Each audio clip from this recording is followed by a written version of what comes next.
ఏం కావాలో దేవుడు అనుగ్రహిస్తాడు.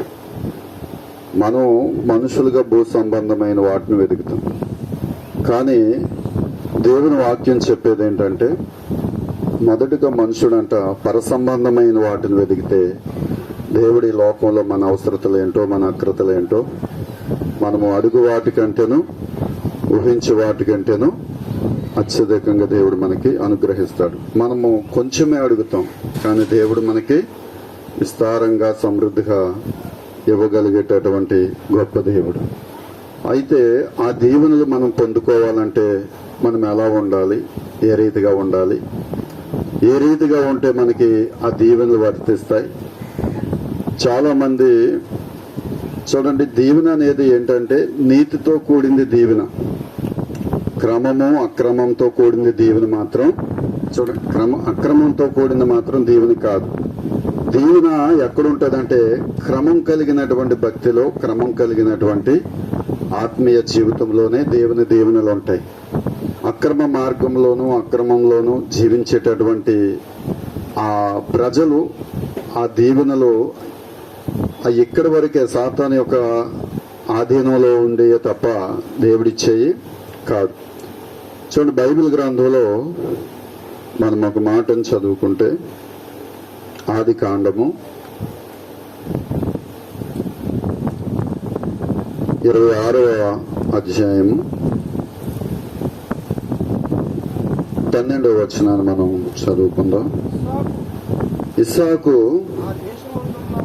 ఆ దేశమందున్న వాడై విత్తనమును వేసి ఆ సంవత్సరము 100 ఫలం పొందెను. యెహోవా అతన్ని ఆశీర్వదించెను గనుక ఆ మనుషుడు గొప్పవాడయ్యే వరకు గొప్పవాడాయను. అతడు మిక్కిలిగా క్రమక్రమంగా అభివృద్ధి పొందుచూ వచ్చాను. సరిపోద్ది. చూడండి, ఇక్కడ అబ్రహాము నాటి కాలంలో కరువు వచ్చింది. ఆ తర్వాత అబ్రహాము కుమారుడైనటువంటి ఇసాకు నాటి కాలంలో కూడా కరువు వచ్చింది. కొన్ని మార్లు కరువు వచ్చినప్పుడు మనిషి చాలా ఇబ్బంది పడుతూ ఉంటాడు. కష్టాలు వచ్చినప్పుడు, కరువులు వచ్చినప్పుడు, చూడండి, ఇబ్బందులు వచ్చినప్పుడు మనిషి దేవుని వైపు కంటే మనుషుల వైపు చూస్తూ ఉంటారు. ఎవరు సహాయం చేస్తారు, ఎవరు ఆదుకుంటారు, ఎవరు ఉపకారిగా ఉంటారని మానవులుగా ఏం చేస్తామంటే మనుషుల వైపు చూస్తూ ఉంటాం, బంధువుల వైపు చూస్తూ ఉంటాం, ఇంకా మనకు పరిచయమై ఉన్నటువంటి వ్యక్తుల వైపు చూస్తూ ఉంటాం, మన పరిస్థితులు చెబుతూ ఉంటాం. కానీ మనం దేవుని వైపు మాత్రం చూడం. మొదటిగా మనుషుల వైపు చూసిన తర్వాత, బంధువుల వైపు చూసిన తర్వాత, ఇరుగు పొరుగు వారి వైపు చూసిన తర్వాత, ఈ లోకంలో మన ప్రయత్నాలన్నీ చేసిన తర్వాత చివరిగా మిగిలేది లాస్ట్కి దేవుడు. అప్పుడు దేవుని వైపు చూస్తాం. అయితే గమనించండి, ఇస్సాకు కూడా కరువు వచ్చినప్పుడు గెరారు ప్రాంతంలో చూడండి, ఫిలిస్తీన్లు రాజు అయినటువంటి అబీమెలెకు వద్దకు వెళ్ళాడు. అయ్యా, ఇదిగో మా పశువులకు మేత లేదు, మా పశువులకి ఆహారం లేదు, మాకు కూడా సరైనటువంటి వసతులు లేవు, మరి మా పరిస్థితి ఏంటని అడగటానికి వెళ్తే దేవుడు అక్కడ ప్రత్యక్షమై ఇసాకుతో మాట్లాడతాడు. ఇసాకు, నువ్వు ఐగుప్తు దేశానికి మాత్రం వెళ్ళకూడదు. ఎందుకనంటే మనిషి దేవునిలోకి వచ్చిన తర్వాత కొన్ని పరిస్థితులు, దేవుడు చూడండి, దేవుని సన్నిధిలోకి వచ్చి దేవుని బిడ్డగా మారిన తర్వాత కొన్ని కష్టాలు వస్తాయి, కొన్ని పరీక్షలు ఎదురవుతాయి. చాలా మంది అంటారు, అమ్మా, ఇదివరకు మీ జీవితాలు ఎంత బాగుండేవి, ఇదివరకు మీ బ్రతుకులు ఎంత బాగుండేవి, మీరు ఎంత చక్కగా ఉండేవారు, ఆ దేవుడిని నమ్ముకుని మీరు ఎలా అయిపోయారు, ఆ పాస్టర్ దగ్గరికి వెళ్ళి మీరు ఎలా అయిపోయారు, ఆ సంఘానికి వెళ్ళి మీరు ఎలా అయిపోయారు. గమనించండి, కరువులు, కష్టాలు, కన్నీరు, శ్రమలు ఈ లోకంలో దేవుని నమ్మినటువంటి బిడ్డలకే కాదండి, నమ్మనటువంటి వారి కుటుంబాల్లో కూడా వస్తూ ఉన్నాయి. నమ్మనటువంటి వారు కూడా ఇబ్బందులు పడుతూ ఉన్నారు, వారికి కూడా అనేకమైనటువంటి శ్రమలు పడుతూ ఉన్నారు. అయితే గమనించండి, దేవుని బిడ్డలుగా దేవుని వద్దకు వచ్చినప్పుడు కొన్ని పరీక్షలు జరుగుతాయి. విద్యార్థికి ఎలాగైతే చదువుకున్నప్పుడు పరీక్ష పెడతారో తన యొక్క టాలెంట్ ఎక్కడ తెలుస్తుందంటే పరీక్షల్లోనే తెలుస్తుంది. విశ్వాసి యొక్క భక్తి జీవితము, విశ్వాసి యొక్క నిలకడ, విశ్వాసి యొక్క ఆత్మీయత ఎక్కడ తెలుస్తుందంటే కష్టం వచ్చినప్పుడు దేవుని విడిచిపెట్టేయడం, శ్రమలు వచ్చినప్పుడు దేవుని సన్నిధికి రాకపోవడం, దేవుని మీద నిందలేయటం, దేవుని చూడండి అవమానపరచడం, అపహాసంగా మాట్లాడడం, అది విశ్వాసి యొక్క జీవితం కాదు.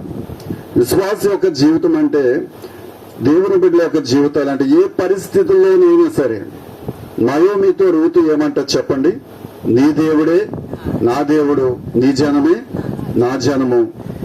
నువ్వు ఎక్కడైతే మరణిస్తావో నేను కూడా అక్కడే మరణిస్తాను. మరణం తప్ప నిన్ను నన్ను ఏది కూడా ఎడబాటు చేయదు అంటాడు. అంటే ఎంత స్థిరమైనటువంటి విశ్వాసం చూడండి, ఎంత బలమైనటువంటి విశ్వాసాన్ని మనము అందులో చూస్తాం. ఒక ఆమె అయితే ఏమంది, మంచిగా అత్తగారి దగ్గరకు వచ్చి ముద్దు పెట్టుకుని బాయ్ అని చెప్పింది. అది నిజమైనటువంటి విశ్వాసం అంటారా? ఈరోజు దేవుని వద్దకు వచ్చినటువంటి దేవుని బిడ్డలైనటువంటి వారు ఆత్మీయ జీవితాలు కూడా కొందరి అలాగే ఉన్నాయండి. కొన్ని శ్రమల్లో, కొన్ని కష్టాల్లో, కొన్ని ఇరుకుల ఇబ్బందుల్లో కొంతమంది సరిపోద్ది, ఇక్కడికి సరిపోద్దులే అనుకుని మరలా ఐగుప్తు అనే లోకం వైపు తిరిగిపోయేటటువంటి భక్తులు ఉన్నారు. కానీ యెహోవా యందు నమ్మకం ఉంచేవారు నిత్యము కలలకు నిలుసు సియోను కొండవలే ఉంటారని దేవుని వాక్యం సెలవిస్తూ ఇచ్చినట్లుగా నిజమైనటువంటి ఆత్మీయత, నిజమైనటువంటి విశ్వాసం ఉన్నటువంటి విశ్వాసం ఎలా ఉంటదంటే ఒక రూతు వలె నయోమితో ఎలా అయితే అంటగట్టబడి ఉందో చూడండి. దేవునితోటి, దేవుని సన్నిధితో నిజమైనటువంటి విశ్వాసులు కష్టాల్లో, శ్రమల్లో, వారికి ఉన్నటువంటి ఇబ్బందుల్లో దేవుని చేయబడకుండా నడుస్తూ ఉంటారు. అందుకనే దేవుడు చూడండి, ఎప్పుడైతే ఇస్సాకుతో మాట్లాడి నువ్వు ఐగుప్తు వైపుకు వెళ్ళొద్దు, లోకం వైపు వెళ్ళొద్దు, లోకస్తుల దగ్గరికి వెళ్ళొద్దు, నేను నీకు సహాయం చేస్తాను, నిన్ను ఆదుకుంటాను, నేను నీ దేవుడిని, నీ తండ్రి అయినటువంటి అబ్రహాముకి కనీసం కాలు పెట్టుకోవడానికి చోటు లేనటువంటి పరిస్థితుల్లో నీ తండ్రి పట్ల నేను ఎలాంటి వాగ్దానాలు అయితే చేశాను, నీ తండ్రి పట్ల ఎలాంటి నిబంధనలు అయితే చేశాను, నీ తండ్రి పట్ల నా కార్యాలు ఎలా అయితే జరిగించానో నీ పట్ల కూడా నేను అదే రీతిగా నా కార్యాలు జరిగిస్తానని దేవుడు సెలవిచ్చాడు. నిజమే, అబ్రహాము తన బంధువులు, స్నేహితులను చూడండి, తన గ్రామాన్ని, తన ఊరిని విడిచిపెట్టి వచ్చినప్పుడు దేవుడు అబ్రహాముతో వాగ్దానం చేశాడు, నిన్ను నేను దీవిస్తాను, ఆకాశపు నక్షత్రాల వలె, సముద్రపు ఇసుకరేణుల వలె నేను ఈ యొక్క సంతానాన్ని నేను దీవిస్తానని దేవుడు ఎలా అయితే వాగ్దానం చేశాడో, ఎలా అయితే అబ్రహాముతో దేవుడు మాట్లాడాడో చూడండి, దేవుడు తన యొక్క నిబంధన, తన యొక్క చూడండి విధానం అంతా కూడా అబ్రహాం పట్ల నెరవేర్చుకుంటూ వచ్చాడు. ఆ దేశంలో అబ్రహాము కాలు పెట్టడానికి స్థలం లేనప్పటికీ ఆ దేశం మొత్తం నలువైపులా అబ్రహాము జీవించేటటువంటి కృపను దేవుడు అనుగ్రహించాడు. అయితే కారణం ఏంటంటే దేవుడు చెప్పినట్టుగా మనం నడవాలి. దేవుడు ఏ స్థలంలో ఉండమంటే ఆ స్థలంలో ఉన్నాడు, దేవుడు ఏ విధంగా ఉండమంటే ఆ విధంగా ఉన్నాడు, దేవుడు ఏం చెప్తే అది చేశాడు.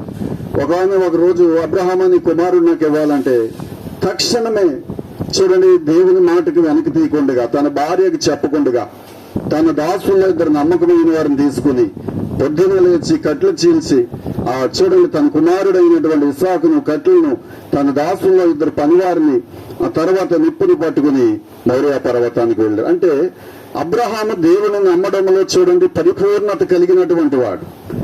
అందుకనే ఒక దీవెన అనేది, ఆశీర్వాదం అనేది ఒక మానవ జీవితంలో ఎలా వస్తుందంటే దేవుడి మాట విని దేవుడు చెప్పినట్టుగా జీవిస్తూ క్రమక్రమంగా చూడండి దేవుళ్ళు బలపడినటువంటి వ్యక్తిని దేవుడు ఏం చేస్తాడంటే క్రమక్రమంగా అతన్ని ఆశీర్వదించడానికి ఆయన కూడా ముందుకు వస్తూ ఉంటాడు. అలాగే ఆనాటి కాలం నుండి చూడండి తన కుమారుడైనటువంటి ఇస్సాకు పట్ల కూడా దేవుడు అదే ప్రణాళికను, అదే ఉద్దేశాన్ని కలిగి ఉన్నాడు. అందుకని లోకంలోకి వెళ్ళిపోతే మనం దేవుని పొందుకోలేం, లోకాన్ని వెంబడిస్తే దేవుని పొందుకోలేం. ఒక శ్రమ వచ్చినప్పుడు, కష్టం వచ్చినప్పుడు దేవుని విడిచిపెట్టేస్తే దేవుని పొందుకోలేము. కానీ ఎప్పుడైతే చూడండి యోబు కూడా కష్టాలు వచ్చినాయి, శ్రమలు వచ్చినాయి, సర్వాన్ని సమస్తాన్ని కోల్పోయాడు. కోల్పోయినప్పటికీ కూడా విశ్వాసాన్ని, నీతిని మాత్రం కోల్పోలేదు. యెహోవా ఇచ్చెను, యెహోవా తీసుకున్నానని నిరీక్షణతో చూడండి, నిరీక్షణ కలిగి దేవుని సన్నిధిలో అలాగే ఉన్నాడు.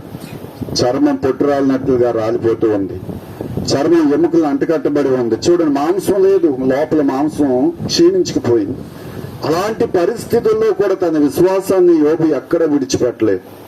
అందుకని దేవుడు ఏం చేశాడంటే తన నీతిని బట్టి, తన విశ్వాసాన్ని బట్టి, తన యథార్థతను బట్టి దేవుడు ఏం చేశాడు, నూరంతలుగా అతను మరలా దీవించాడు. మరలా కుమారుల్ని మరలా చూడండి, పశువులు మనల్ని మరలా సంపద చూడండి, మునుపు ఉన్నటి వాటికంటే అత్యధికముగా దేవుడు అనుగ్రహించాడు.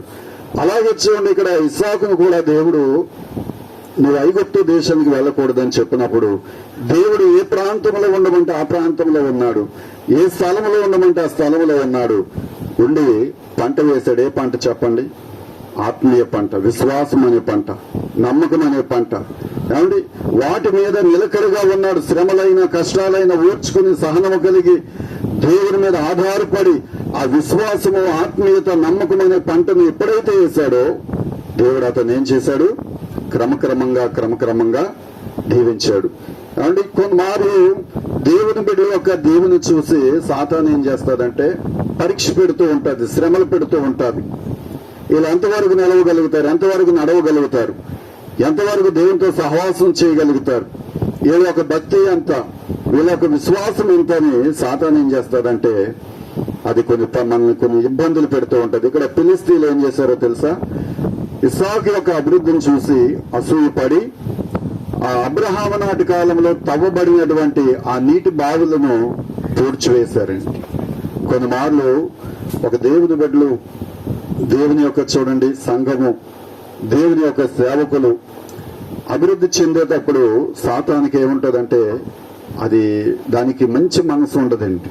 అదేం చేస్తుంది, ఎవరో ఒకరిలో ప్రేరేపించి, ఎవరో ఒకరిలో ప్రవేశించి దేవుని బిడ్డలైనటువంటి వారి ఆత్మీయతను పాడు చేస్తూ ఉంటది. అంతేకాదు కొన్ని శ్రమలు పెడుతూ ఉంటది, కొన్ని కష్టాలు పెడుతూ ఉంటది, కొన్ని ఇబ్బందులు గురి చేస్తూ ఉంటది.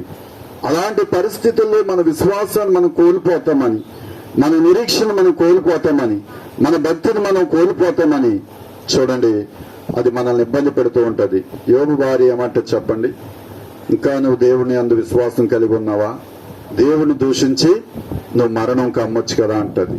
కొంతమంది విశ్వాసుల యొక్క విధానం ఎలా ఉంటది అంటే, భక్తుల యొక్క విధానం, దేవుడు అన్ని ఇచ్చినప్పుడు చక్కగా ఉంటారు, పాటలు పాడుతారు, దేవుని మందిరానికి వెళ్తూ ఉంటారు. కొన్ని పరిస్థితులు చూడండి తారుమారైనప్పుడు వారి నోట నుండి వచ్చేటటువంటి భక్తి కలిగినటువంటి మాటలు కనుమరుగైపోతూ ఉంటాయి. అందుకని గమనించండి దేవుని బిడ్డలుగా, భక్తి జీవితానికి ఏం కావాలంటే క్రమం కావాలి. క్రమం కలిగినటువంటి భక్తులను, క్రమం కలిగినటువంటి విశ్వాసులను, క్రమం కలిగినటువంటి ఆత్మీయతను దేవుడు ఏం చేస్తాడు, దీవిస్తాడు. లాస్ట్కి ఒక మాట చెప్తాను. మత్తయి సువార్తలో ఒక మాట ఉంటుంది చూడండి. అక్కడ యేసుక్రీస్తు ప్రభు వారు ఏమంటారంటే, ఆయన దగ్గరికి ఆయన శిష్యులు వస్తారు. వచ్చినప్పుడు వారు ఏమంటారంటే, మత్తయి సువార్త 7వ అధ్యాయము 22వ వచనం చూడండి.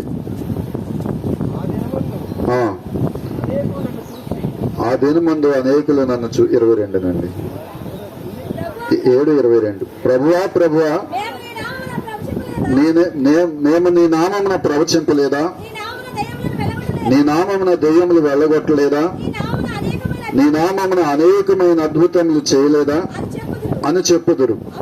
అప్పుడు నేను మిమ్మల్ని ఎన్నడూ ఎరగను, అక్రమం చేయవారులారా నా వద్ద నుండి పొండని వారితో చెప్పిన. చూడండి సరిపోద్ది. దేవుని యొక్క వారి శిష్యులు దేవుని యొక్క సేవ చేశారు, కానీ యేసుక్రీస్తు ప్రభు వారి దగ్గరకు వచ్చి ఏమంటున్నారంటే, అయ్యా మేము దెయ్యాలు వెళ్ళగొడుతున్నాం, ప్రవచనాలు చెప్తున్నాం, అనేకమైనటువంటి అద్భుతాలు చేస్తూ ఉన్నాం అని సంతోషపడుతూ ఉన్నారు. కానీ దేవుడు కార్యాలు చూసి సంతోషపడేవాడు కాదు, క్రమాన్ని చూసి సంతోషపడేవాడు, క్రమం కలిగినటువంటి ఆత్మీయతను చూసి సంతోషపడేవాడు. అండ్ ఈరోజు చాలా మంది క్రమం కాదు కనబడేది, కార్యాలు కనబడితే అదే నీతి అనుకుంటారు, అదే భక్తి అనుకుంటాడు, అక్కడే దేవుడు ఉన్నాడు అనుకుంటారు. కానీ అక్కడ క్రమం ఉందా, ఆత్మీయత ఉందా, క్రమం కలిగినటువంటి నడిపింపు ఉందా, అటువంటి విధానము జనాలు పరిశీలన చేయరు. యేసుక్రీస్తు ప్రభువారి దగ్గరికి ఆయన శిష్యులు వచ్చి ఆ 70 మంది వచ్చేయమంటున్నారు, మేము నీ నామంలో అద్భుతాలు చేస్తున్నాం, నీ నామంలో చూడండి దెయ్యాలు వెళ్ళగొడుతున్నాం, నీ నామంలో ఎంతో మందికి రోగాలు పోగొడుతూ ఉన్నామంటే ప్రభు అంటూ ఉన్నాడు, అక్రమం చేయవారులారా నా యొద్ద నుండి వెళ్ళిపోండి. వారు ఎవరి నామంలో బ్రతికారు, ఎవరి నామంలో జీవిస్తూ ఉన్నారు, ఎవరి నామంలో సేవ చేస్తూ ఉన్నారు, ఎవరి నామంలో చూడండి దెయ్యాలు పోగొడుతూ ఉన్నారు, స్వస్థతలు చేస్తూ ఉన్నారంటే యేసుక్రీస్తు ప్రభు వారి నామంలోనే. కానీ దాంట్లో ఏం కావాలని ప్రభు కోరుకుంటూ ఉన్నాడు చెప్పండి? క్రమం. ఈరోజు క్రైస్తవ జీవితానికి క్రమం గనక లేకపోతే, విశ్వాస జీవితానికి క్రమం గనక లేకపోతే అక్రమం అయిపోతుంది. అక్రమార్కులు చూడండి, అక్రమం చేయవారులారా నా యొద్ద నుండి వెళ్ళిపోండి అని ప్రభు అంటాడు. మనం ఎన్ని సంవత్సరాలు ప్రార్థనకు వెళ్ళినా చూడండి, ఎన్ని సంవత్సరాలు దేవుని బిడ్డగా జీవించినా, దేవుని బిడ్డలుగా నడుస్తున్న క్రమం గనక మన జీవితంలో లేకపోతే అది అక్రమం అయిపోతుంది.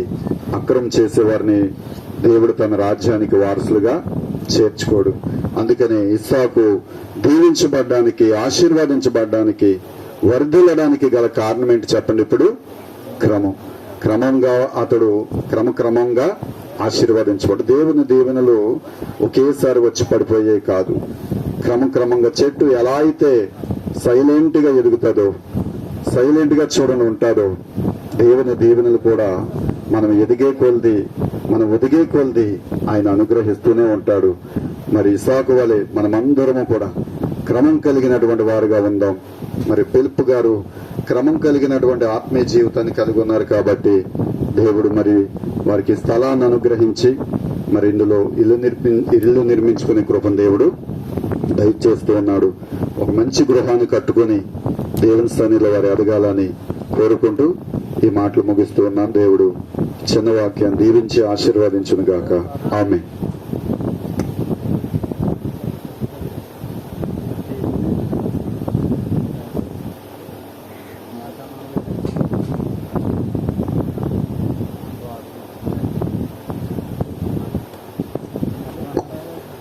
దేవునామాన స్తోత్రాలు. మీ అందరికీ కూడా